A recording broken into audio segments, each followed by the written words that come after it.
तो हम लोग बात कर रहे थे कि मशरक जो है बाहुबलियों का क्षेत्र है, लेकिन मिला क्या मशरक को? हाँ, वही उसी टॉपिक पे मैं फिर से आता हूँ कि ये दुर्भाग्य है मशरक का कि तीन तीन नेता मशरक के धरती पे हुए। अच्छे बाहुबली सो कॉल बहुत समय तक राज किया यहाँ पे जनता, यहाँ के मशरक के लोकल जनता पे।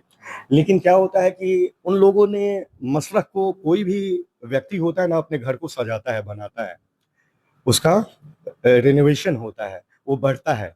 वो बाहर जाता है ना, तो एक एक, जैसे हम अपने परिवार में आते हैं तो एक एक तिनका लेके आते हैं घर पे, घर भरता है। नया क्या करे ये खोजता है।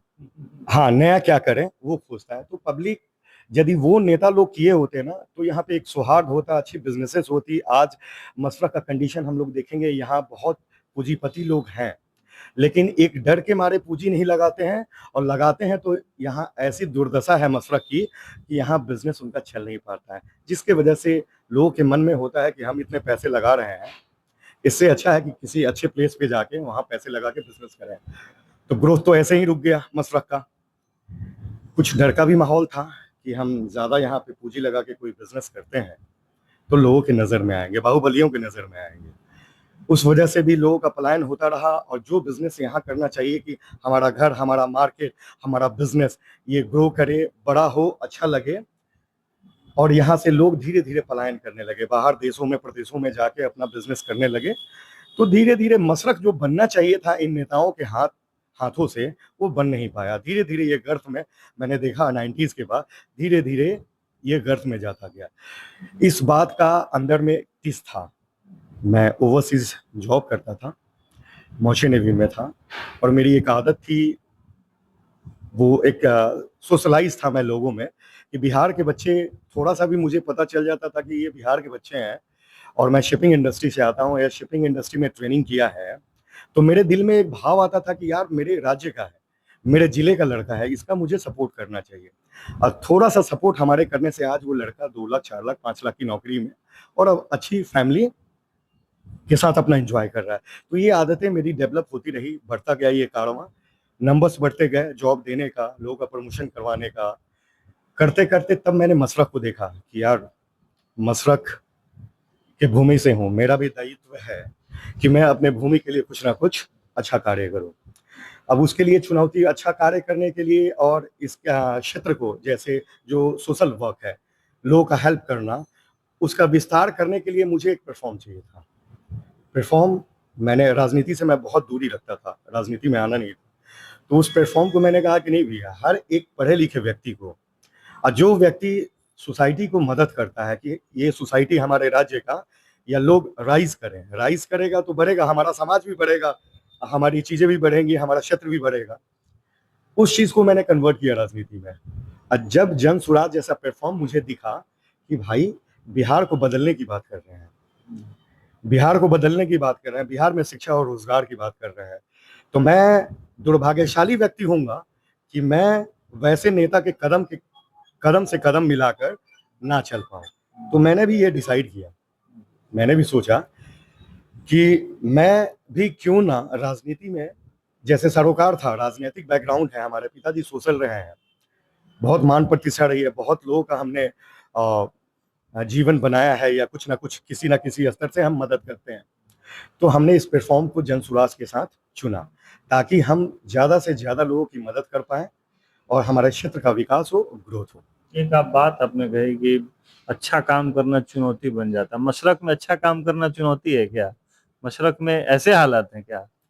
ये मशरक की ही बात नहीं है, मैक्सिमम आप बिहार राज्य के किसी भी कंस्टिट्यूएंसी में आप जाते हैं, तो यहाँ नेताओं का ऐसा मेंटालिटी है कि एक तो वंशानुगत राजनीति, मैक्सिमम आप देखेंगे 80% लोग शिकार हैं वंशानुगत परंपरागत राजनीति के। ठीक है, वहाँ क्या होता है, पहले बाबूजी नेता बनते हैं, 20 साल वो राज करते हैं, फिर उनके बच्चे आते हैं, वो पेट्रोल पंप वाला है ना, फिर पोता आता है। देश में भी चल रहा है। वो देश में भी चल रहा है, और बिहार में सबसे ज्यादा है। जैसे प्रशांत जी कहते हैं कि इतने परसेंटेज लोग हैं जो बिहार में, उन्हीं के परिवार के बच्चे राज करते हैं, 1200 लोग हैं। 1200 लोग हैं। तो सबसे पहले तो मैं धन्यवाद कहना चाहूंगा जनसुराज पार्टी को और जनसुराज पार्टी के सूत्रधार को, कि भैया आपके आने से एक चीज तो यहाँ पे सुधर गई आते आते। ये जो वंशानुगत राजनीति का जो सिलसिला चल रहा था ना, उस पे ताला लग गया कहीं ना कहीं। ताला तो लग गया। अब जन सुराज में वैसे लोग फिल्टर्ड होके आ रहे हैं जो वंशानुगत राजनीति से नहीं, इसी समाज के छने हुए, चुने हुए और तरासे हुए एक कैंडिडेट है, जो आम नागरिक का वो बेटा है। उसको शायद मौका मिल रहा है, मौका मिलने जा रहा है, जो अपने समाज के दुख को, सुख को, छोटी छोटी समस्याओं को समझता है। तो इस पे तो भैया बैन हो गया। एक बात तो मतलब तय है, मतलब चूंकि प्रशांत किशोर जी लगातार 2 साल से काम कर रहे हैं, अभियान बनाया, पार्टी बनाई, लोगों को जोड़ा, जो काम राजनीतिक दलों ने 40 साल में किया उसको 2 साल में कर दिया, जो वो बात बोलते हैं इसका जवाब भी किसी के पास नहीं है, वो जो आरोप लगाते रहे उसका भी खंडन करने में सब लोगों को मुश्किल ही है। तो निश्चित रूप से एक तीसरा दल उन्होंने बना दिया है और एक त्रिकोणीय संघर्ष पैदा कर दिया है। आगे चुनाव में क्या होगा ये देखने लायक होगा, ये मजेदार होगा इस बार बिहार का चुनाव 2025 का, और बहुत ही निर्णायक भी होगा कि क्या होने वाला है बिहार में, क्या बिहार के लोग किस मुद्दे पे वोट करना चाहते हैं। एक पार्टी है जो एकदम से जातिगत मुद्दे पे चल रही है, जातिगत सामाजिक न्याय उसकी अवधारणा है, अभी तक वो 90 के दशक वाली सोच से चल रही है। कुछ मॉडरेट हुई है जदयू, और अब आगे की बात कर रहे हैं प्रशांत किशोर। तो अब बिहार की जनता को ये तय करना है कि उसको कहाँ जाना है।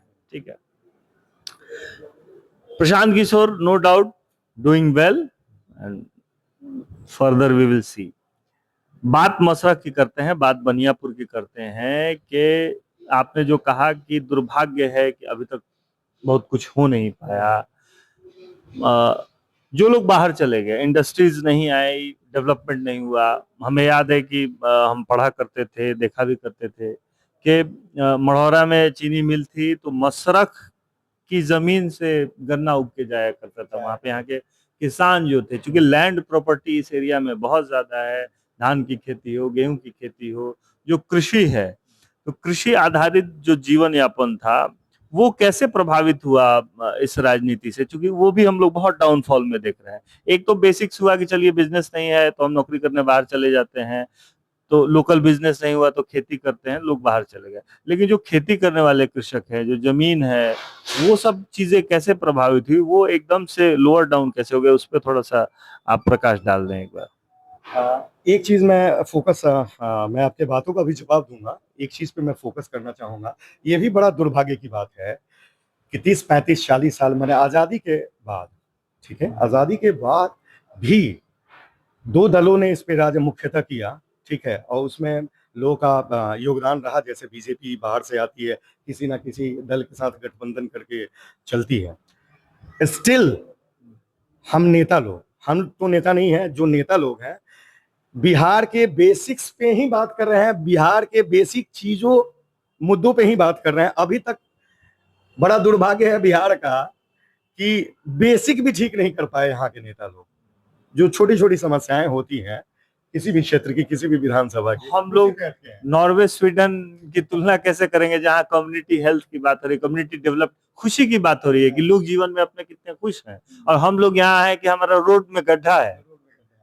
देखिए कितनी आश्चर्य की बात है, विदेशों में ये बात होती है कि आदमी कितना खुश है, और यहाँ बात होती है कि रोड में कितना गड्ढा है, कैसे ठीक होगा, क्या होगा।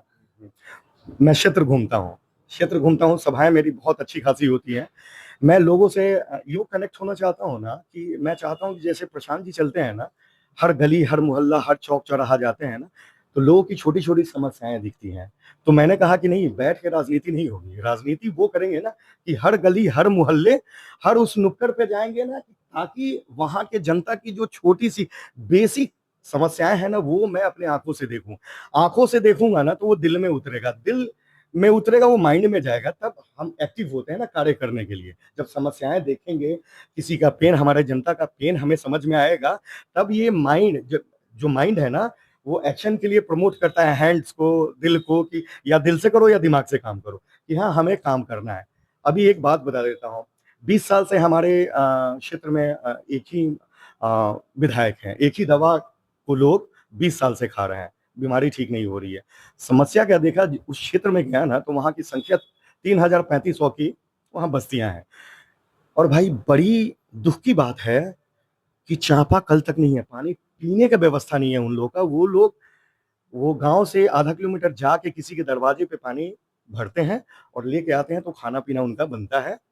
और वहां जाते हैं तो लोग मना करते हैं कि तुम्हें पानी लिमिटेड भरना है, इतना ही भरना है, दिन भर चापाकल नहीं चाहिए। तो ये दुर्भाग्य नहीं है ऐसे विधायक का कि जो 20 साल आप राज कर चुके हैं इस क्षेत्र के, आप राजा बन के रहे, और एक चापाकल, एक पानी के लिए जो बेसिक नीड है, खाना पानी जनता का, उसके लिए जनता तरस रही है।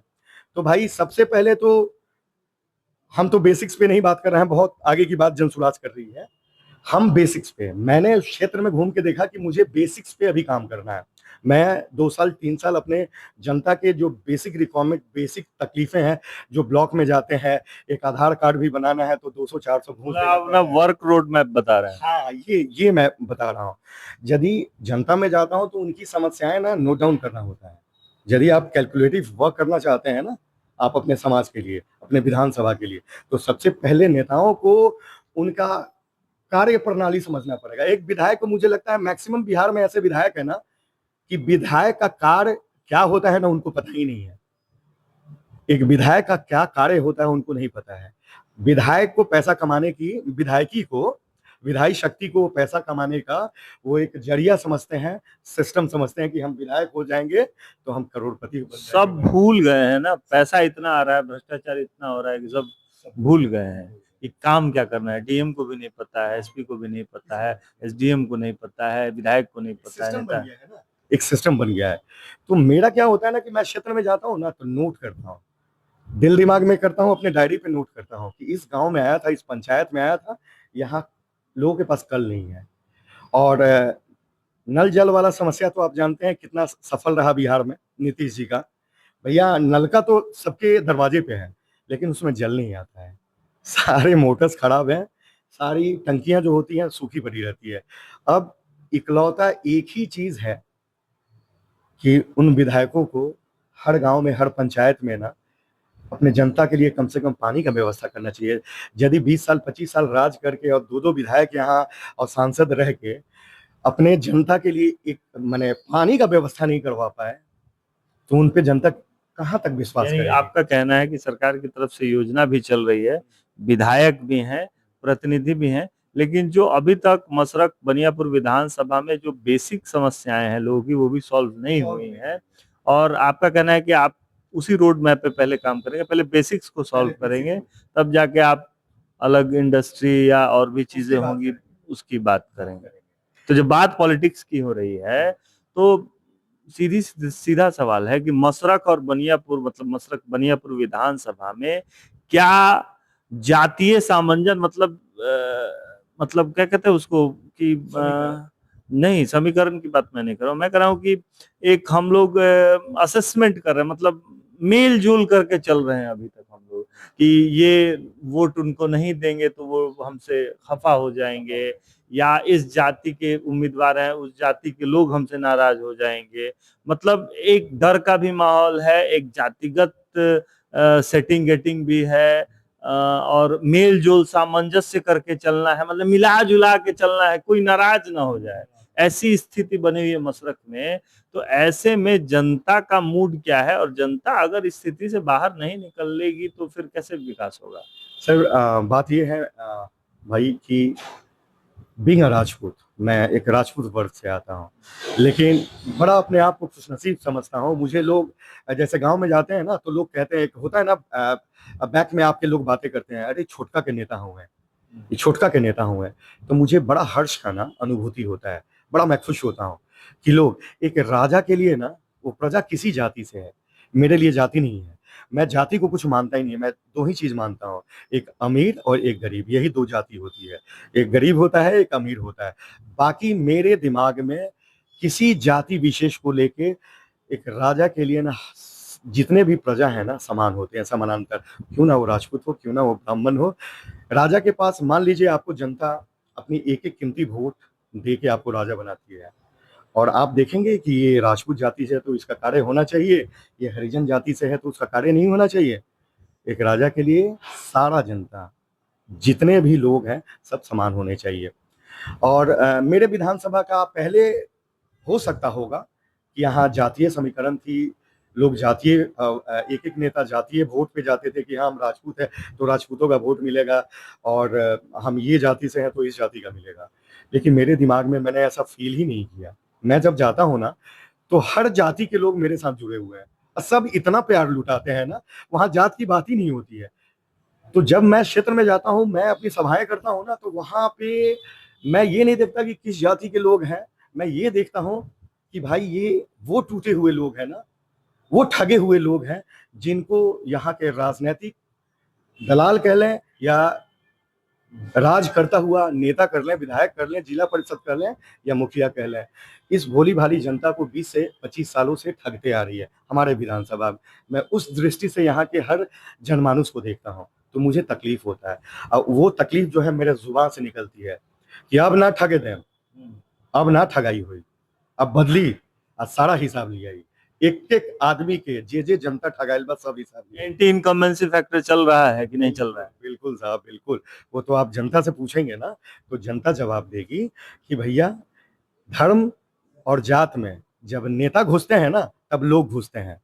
हम धर्म और जात की बात ही नहीं करते हैं, सबको एक समान लेके चलते हैं, तो वहां पे बात ही नहीं चलती है। यहाँ बात चलती है ना छोटे और बड़ों की।